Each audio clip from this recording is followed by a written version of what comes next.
are. Oh, got it. Forgot to hit record, so we're starting now. Totally fine. So what I did was I would go to these websites like Disney.com, Warner Brothers, all these major studios, and I would go to the very bottom, and at the very bottom, there's usually a careers or jobs or something like that, and I just clicked on them and searched, internships, and I applied to all of them.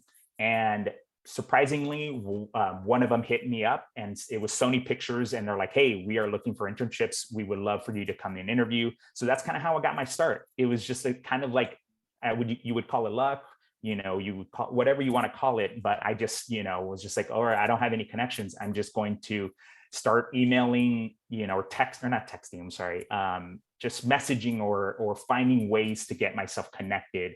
And it worked, So I started off at Sony Pictures as a PA.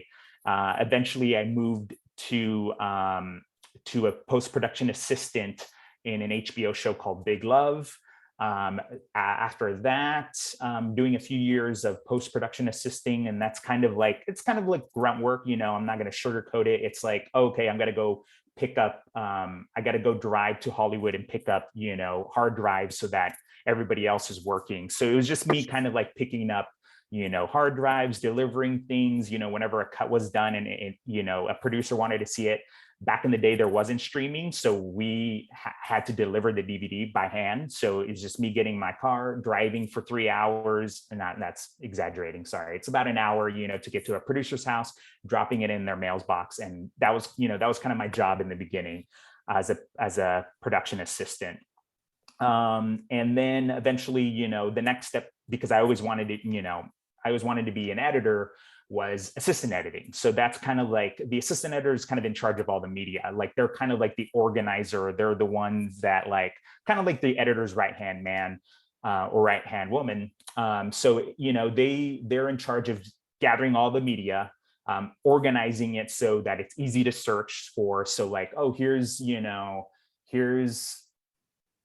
Rock, doing The Rock things, or here's like pictures, here's footage of like a boat or a car chase or whatever. So just kind of organizing things to make it easier, for the editor, sound effects to music, whatever kind of goes into the elements of making a project or a show.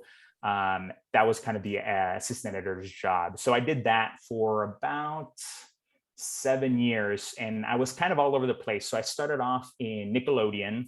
So we worked on a show. It was like a game show. I think it was called All That, if I remember correctly. I can't remember. It was a while back.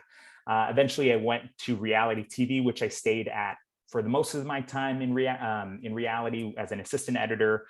And I worked on a lot of shows for like Lifetime Channel, for Discovery Channel, for Travel Channel. So, a huge variety of things. And then I decided, it's like, okay, well, I want to make that jump as an editor. And so I left reality TV and then joined like a social media company called Tastemade, where I would start as an editor, and I'm actually being the creative, like, okay, this shot, I want this shot here. I want to choose this music. I want it to cut here and all that. And that's eventually how I, got to the editing position. So it took me, a few years to get there, but, I'm glad to be here. And, like I'm still in the beginning part of my career as an editor. So, like I said, I started off in social media, and, I've kind of gone back to reality TV as an editor, but, with working with, on these bigger shows, like they always are looking for like really experienced people. So, I haven't gone back to the reality thing yet. I went back to social media, waiting for the next reality thing. So I guess what I'm trying to say there is like, sometimes like you'll pick up a project. Once you're done with that project, you may have like a little bit of time, for rest or like a hiatus of some sorts until you find the next project. So it's very similar to freelance work. So, just be comfortable that sometimes you're going to be working and sometimes you're not. And that's just the nature of this industry. It's just like, you're going to be hired in a project, you're going to be working for them. If they pay well, and then eventually, once the project ends, you're kind of looking for the next big show, next big project. And that's kind of how the cycle works. I'll find another show, we'll discuss what the show's about, we edit, move on to the next project, and so on and so on. So do most of your, and we'll go to the next slide, we've got more questions coming up, but Yeah, do most definitely. of your, like when a project ends, do you kind of do what you did where you're searching careers on, Netflix website, or are you, is it more networking, like people who know people that know you and the work you've done, or how does it work to get to the next project? That's a great question. So it's both, actually, little networking and probably a lot more networking, and like a lot more just like searching for the next job. There is a website. It's called like Staff Me Up. It's specifically for the entertainment industry. I could probably put that on the chat as well.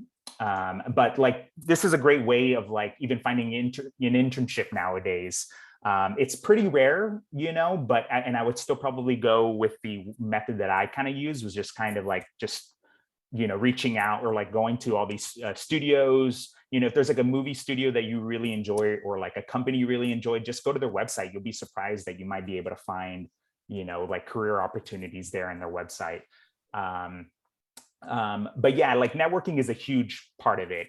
So whenever I go into a job, I try to introduce myself to everybody, all the producers, all the other editors, and just kind of, put my name in there. And then, at the end of the day, your work is really what kind of shows off your skill. So, and keep in mind that like a lot of productions are long days. Sometimes they range from 10-hour to 12-hour days. So it is long days, but you're with these people, that entire time. And so being in that setting and being comfortable, meeting new people is kind of a bonus. And just kind of like keeping to yourself and just doing your work, and then making sure that your work kind of stands on itself, and then just being kind and patient, because in the end of the day, like, everybody's tired, and sometimes egos can come into play, and people could be like on edge a little bit, but that's just kind of part of it. And just making sure that you're like, I'm here to get this project to where it needs to be. And if you focus on that, then it's not that bad. So, just keeping those relationships kind of healthy, and just kind of, doing the job to the best of your ability is kind of what makes you stand out, and what makes people want to hire you back. Because like I said,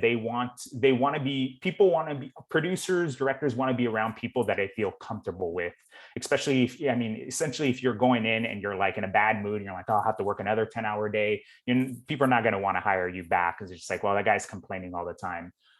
So that's kind of where you want to be.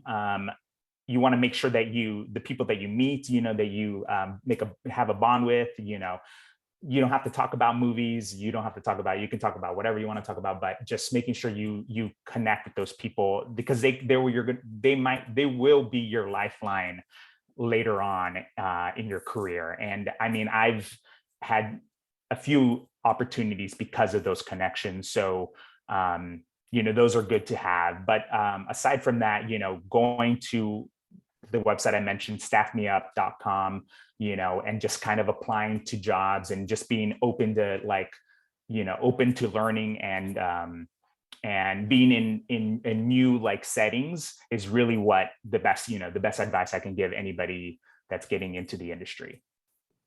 Awesome, thank you. Yeah. Next, we've got if I can. Here we go. There's that website, by the way. Yeah. So can you tell us a little bit on this page? We've got a picture. What are we looking at here? So this looks really like pretty confusing at first when you kind of take a look, but I wanted to show you guys this because this is kind of like an average timeline of what an editor like timeline looks like. And obviously you can see that it's the Justice League. I believe this is Zack Snyder's cut. So essentially what you're kind of looking at is like, this is the entire movie shown to you of what it looks like on a timeline. Now, it's kind of hard to see because the picture is a little blurry, but all the stuff, like you can kind of see it's like a beige color. It's kind of at their top. Yeah, like right there. That's all video. So that's all like shots, and they're all cut up, and that's every little cut that you're seeing there. And all the stuff like, kind of all the stuff that's orange at the bottom, that's all sound effects. So that's all the sound effects that go into making a movie. And you can see there's so many on there. And then at the very bottom, it's what's in blue is music.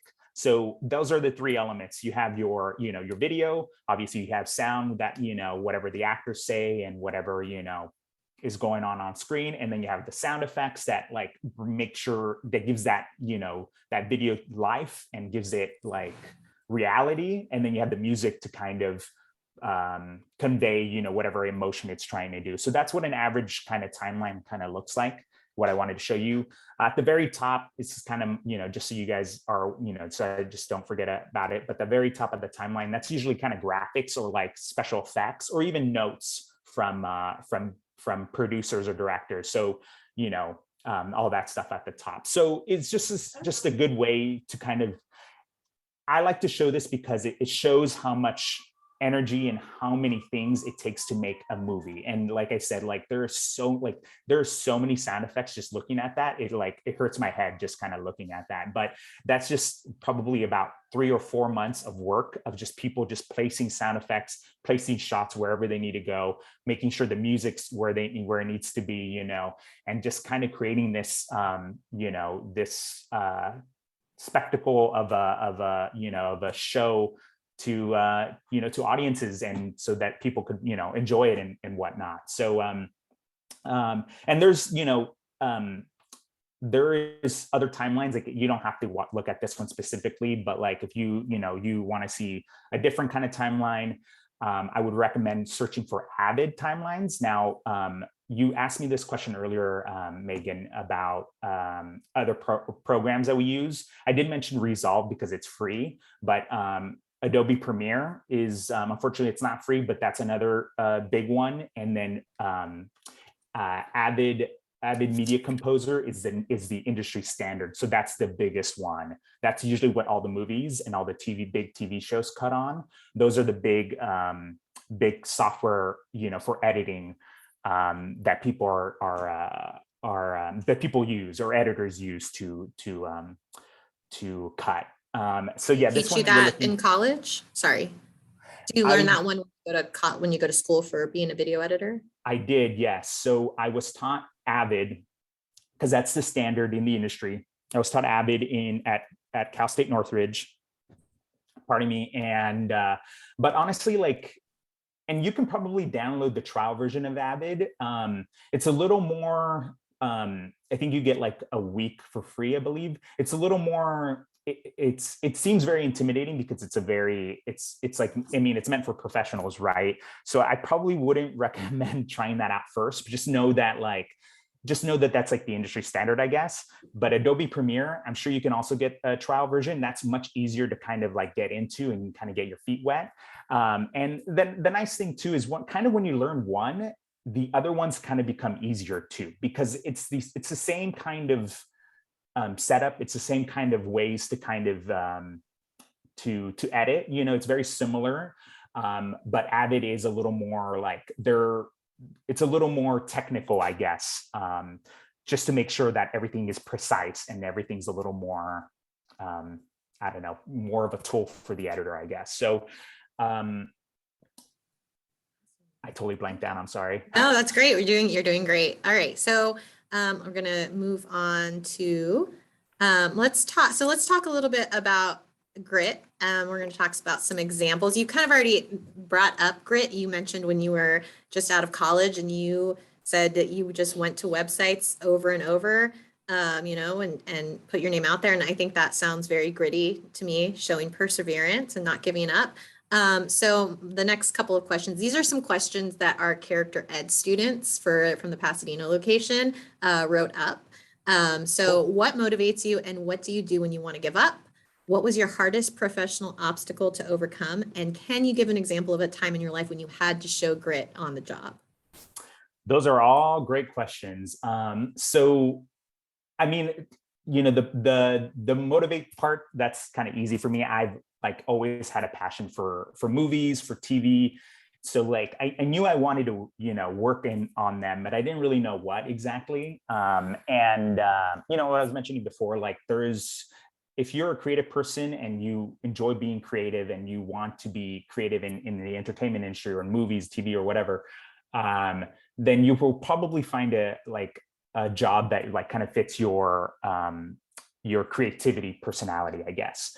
And I, after getting introduced by a friend with, about filmmaking when I was going to college, I just kind of like, I love being on set, I love the cameras being on there. And this is, mind you, this is like a student production film. So it wasn't anything like grand, but it still felt very fun, enjoyable to me. And it just kind of like really dove into it. And then we got into the editing part of it, because usually it's like you have the writer who writes it, right? He's the very beginning, the person who's writing it, and then it goes, and that's usually called pre-production.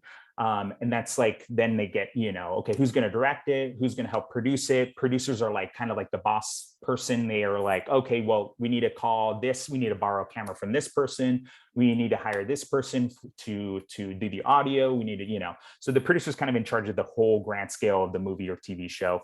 The director is kind of the vision or the story of how they want to portray to the audience.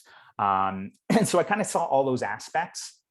And then when we were done filming it, that was the production part of it, we go to post-production, and that's the last part of it. That's where editing takes place. And that's when I kind of realized like, whoa, you essentially finish the movie, you make the movie in the editing part of it. Like that's the part where the movie kind of comes to life, because when you're filming things like, there's obstacles that can come into play, weather or whatever, and, cut and whatnot, like it doesn't feel like a movie. And so when you get to the editing part of it and you start putting all those pieces together, and then you start, you play it to see how it turns out, like, and even if it might not be the right editing style or whatever, you kind of start getting what the story or whatever is kind of coming about. So to me, that part is like the most enjoyable part of me, is just kind of feeling what the movie or TV show is becoming. And that's when you kind of get to manipulate, where you get to change things, where you might, completely go in a different direction, which is kind of rare, but it happens with what, the story you're trying to tell. So that's where the part of editing that I enjoyed the most. And that's why, I pursued editing. One thing, I want to mention is, like I said, I was in reality TV, and I'm hoping to go back in reality TV as an editor. One fun thing about reality TV is there is no script. There is no writer. Like usually it's just, there is a post-production phase, but it's like, okay, what kind of story do we want to convey here, portray here? And then they film it. And then the editor is essentially the writer. They look at all the footage, and then they're like, okay, well, this person said this is interesting, so let's put this together. So they're like, essentially, that's the part to me that I enjoy the most, is like that total creative freedom as an editor, is like trying to take footage and make something out of it, is to me like the funnest thing about editing. And so that to me is like what I think is very unique about reality TV. And it's, yeah, I get it. It's corny. It's a little cheesy. It's definitely, like whatever it is, but as an editing standpoint, it's truly like technically amazing and incredible to what people can do, and what editors can cheat to get the story to be as effective as possible. So going on to what do I do when I want to give up?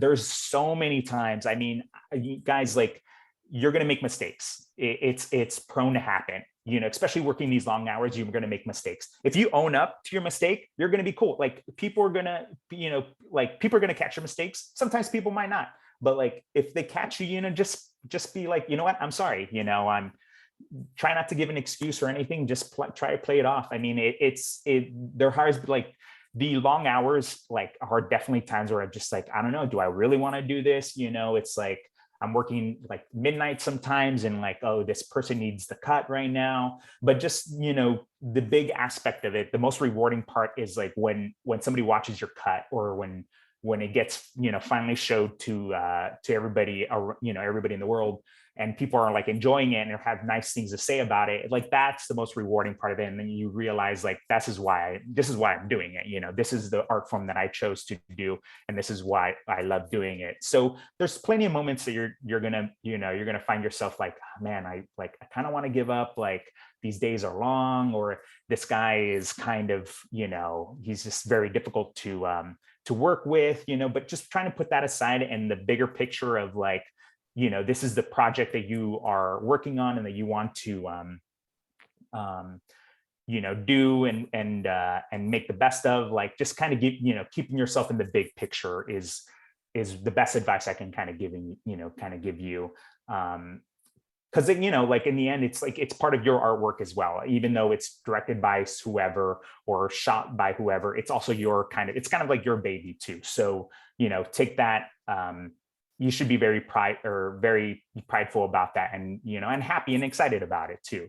So just hang in there. There might be moments, like I said, with that, but the hardest like obstacle I've had to overcome, I mean, the biggest one, and this was really early off when I was like an assistant editor. I was still learning the program, and we had usually there's one assistant editor per editor. Usually that's how it works.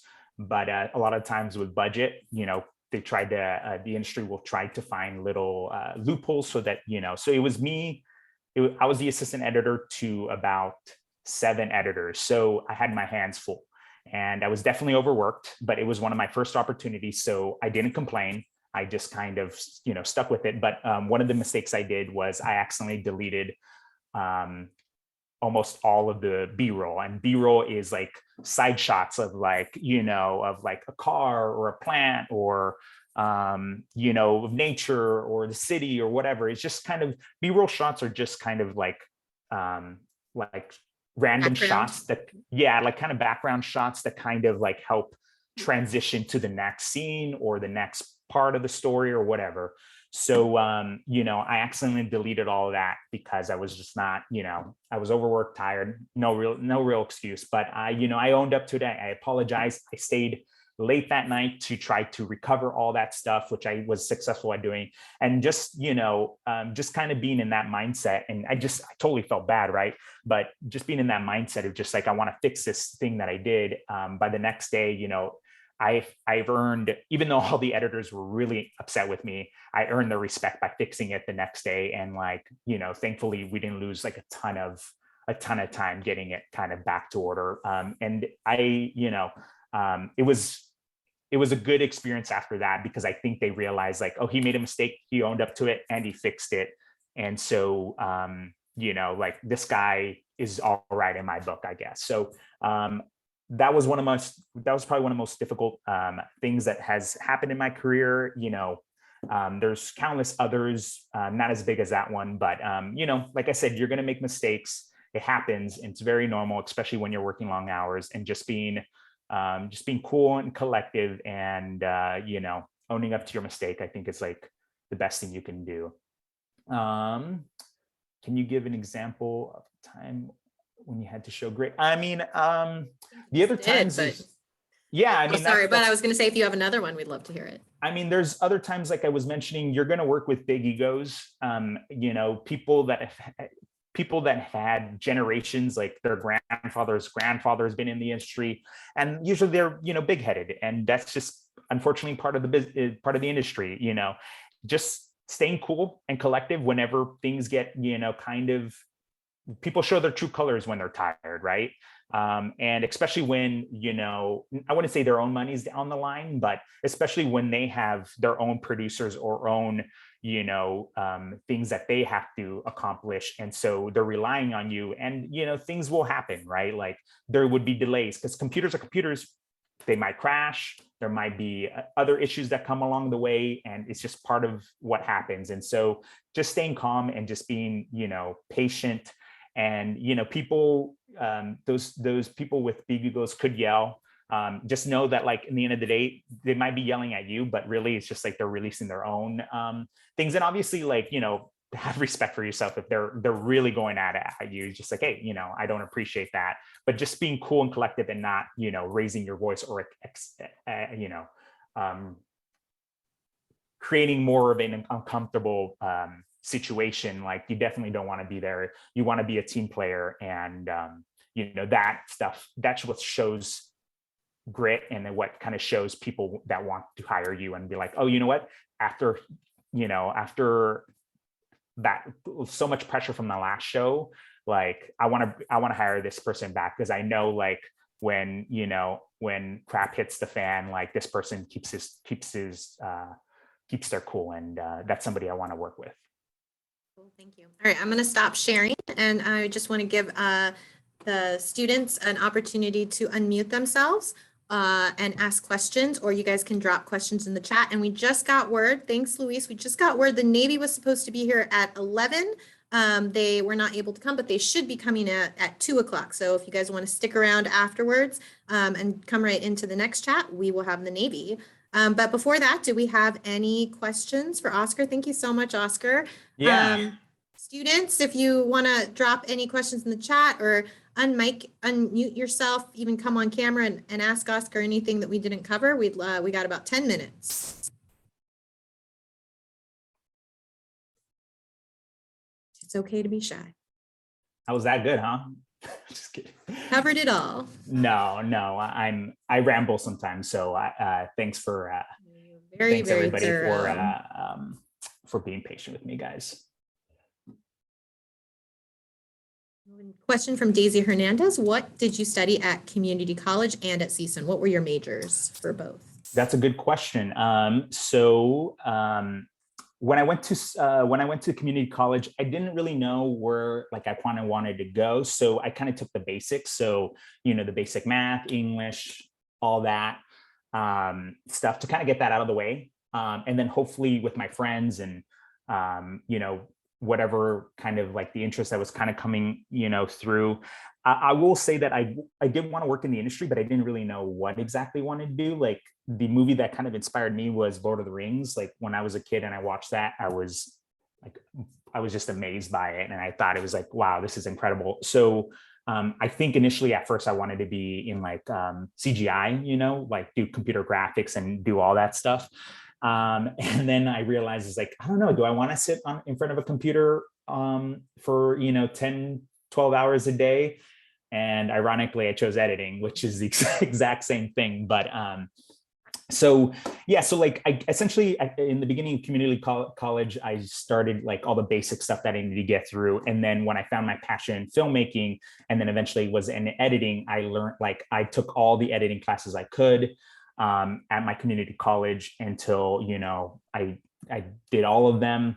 And then then I started doing research and found out that CSUN had a great film program. And so I transferred there, got accepted, thankfully. And then at CSUN, kind of the same thing. You take care of all your kind of your general kind of education that you need to do. And then I believe at the time with CSUN, I had to apply to get into the film program, which again, I got accepted, thankfully. And, my emphasis at CSUN was editing. So that's exactly where I wanted to be. And it was just learning Avid, which was the industry standard, and kind of learning the art of editing. And if you're really fascinated with editing, I would recommend getting this book. It's called In the Blink of an Eye.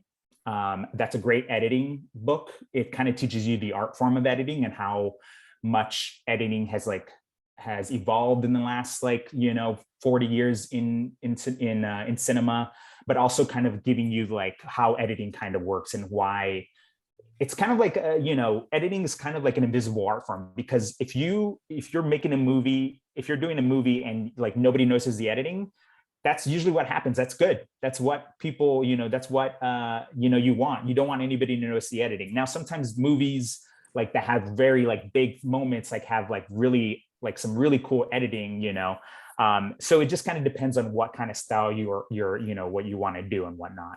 But I hope that answers the question. Did you have any experience with editing before going to school for it? And I think I've got one more, we'll ask this question. I think then we need to wrap it up. Sure. So did you have any experience with editing before going to school for it? No, I mean, if you count my community college, I did learn the Apple one, Final Cut Pro. That was kind of the first program I learned. Not so many people use Final Cut Pro anymore. I mean, it's still there. I don't know if you can download it for free or trial version or whatnot. Excuse me, but that's the one I learned with, and so learned first with, and so it was easier to transition when I got into Avid. It kind of like I learned much faster because I had that experience with Final Cut. Now, because Final Cut is not the standard, I would definitely recommend Premiere. At least trying Premiere. The first one I even mentioned is very similar to Premiere to Resolve. Those are good ones to kind of get your feet wet, so you can kind of, when you finally get into Avid, you kind of get the basics of it. Thank you. Yeah. So the takeaways that I've got and the advice that you would give to someone who wants to kind of explore editing as a possibility would be to read In the Blink of an Eye, and so you could just start shooting video, like even on your phone, and then you can use Resolve, DaVinci Resolve, or Adobe Premiere to start practicing with editing. Yeah, and like just do it. Like what Megan said, take your camera, your iPhone, or your, whatever device you have, and just film whatever you find interesting, whether it's even just like the sky or the cityscape or whatever you want to do, and just start piecing it together, even add some music on there just so you can get familiar with it and just kind of getting the style of editing and, have fun with it. Kind of, that's, in the end of the day, you want to have fun with what you're doing, and that's how you build your passion with it. So, there's only so much you can do by like reading and like watching somebody do it, but like by doing it you're going to learn so much, and that's really the best advice I can give you. That's the best way I've learned, is by by editing myself and kind of seeing the situations. Another thing is you're going to have there's a lot of problem solving like things that go with editing. Like sometimes, a lot of the times, you might not get the shot you need. Like, oh, I need her entering the car. How am I going to have her enter the car now? Like, so you find ways to transition or find ways to kind of fix those issues with editing. And there's so many like styles and so many things you can do to kind of, problem solve with editing. And then just to show the students what you had mentioned earlier, I'm just going to share my screen. So you would just go to like Disney.com, for example. Yeah. I mean, you can go to the bottom. I would maybe go to Disney, like Disney Productions or Disney. I mean, you can try that and see. Careers. You see where it says careers? It totally says careers down there. Yeah. And then, there you go. And this is where, when you started, you might start searching for editor. I mean, I would probably even start with like internships or junior editor there. Go.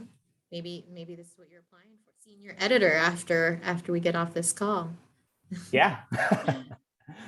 So internships, this might be a good start. There you go. And, oh, look, and we've got a bunch. So this would be where you would start, right here. Okay, cool. All right, well, thank you so much, Oscar, for coming. I'm gonna stop recording in just a quick second. And thank you so much, students, for coming and listening. Again, if you complete the notes and the reflection for the class College and Career Exploration, and you attend 5 of these career chats, you will receive 1 credit. You can earn up to 5 credits for that class if you attend 25 career chats. The Navy is here. I'm going to stop recording. If you guys want to stay on and sit with the Navy, that will count as another career chat. And I am also going to drop the sign-in sheet into the chat one more time. If you want to earn credit for today, you must sign in. So I'm dropping that in the chat one more time. And if you're staying for the Navy, you need to sign in twice, once for Oscar's chat and once for the Navy.